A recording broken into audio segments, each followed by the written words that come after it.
Hello everyone and welcome back. In this video I'm going to talk to you about the emergency temporary guardianship and why you cannot file just a request for the ETG, the emergency temporary guardianship. So this issue came about after I'd had a consult with a family. They have a 40-year-old son, long history of primarily mental illness, some drug use, but not recent. The overwhelming issue here is one of a mental health disorder, and this has been going on for 20 years. And the individual has done lots of different treatment, nothing seems to work, and they were referred to us. And I said to the family member, I said, you need to file for a guardianship over your loved one, because if you don't, at some point the state is going to try and keep him through the Baker Act process. And he said, well, I've spoken to another lawyer, and I think I only want to file the emergency temporary guardianship. I don't want a permanent guardianship. And, I sat there and I sighed. I sighed because I just couldn't believe what I was actually hearing, that another lawyer had actually told him that that's what they could do. So I said, look, I don't know who the other lawyer is, and truthfully, it doesn't matter to me. Let me explain to you how this works here in Florida.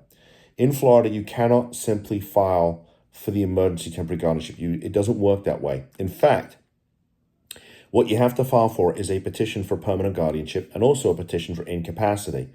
Because in order for a permanent guardianship to be granted, there has to be a finding that the person lacks capacity to make decisions for themselves. If you want to file for the emergency, the ETG is sort of an add-on. Right, it's not automatic. You don't get it just because you file for permanent guardianship. You actually have to file a separate petition for emergency temporary guardianship.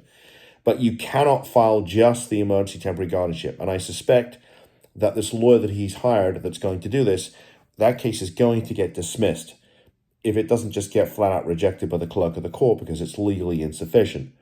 And so, look, I understand people want to get different advice from other lawyers and clinicians, and I'm all for that.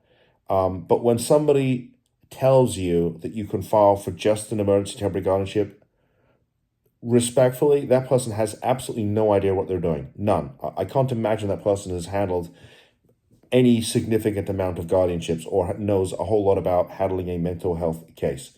And I'm sorry to say that, and it frankly frustrates me because this potential client came to me through a good friend, and they're going to waste a lot of time and some money and find out that they have been sold a bill of goods. So that's what I wanted to share with you. You cannot file just the ETG. It doesn't work that way. Not here in Florida. Now, what's great about the ETG, the emergency temporary guardianship, is that depending on the county, how busy the courts are, normally we can get into court within 24 to 72 hours. That's a rough ballpark. And once that's done, whether the court grants it or doesn't grant it, the permanent guardianship is going to move forward. The court is going to appoint the examining committee, the 3 experts, to determine if permanent guardianship should be granted, and if so, what rights should be taken away. And so that's guardianship. That's the emergency guardianship. That's permanent guardianship. And that's how it works here in Florida. So if you have questions, feel free to reach out to us.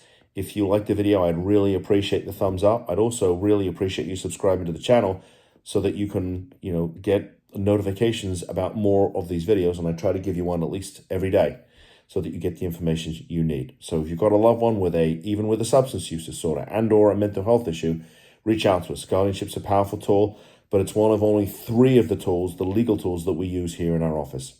So with that said, thanks for tuning in. See you in the next video. Goodbye.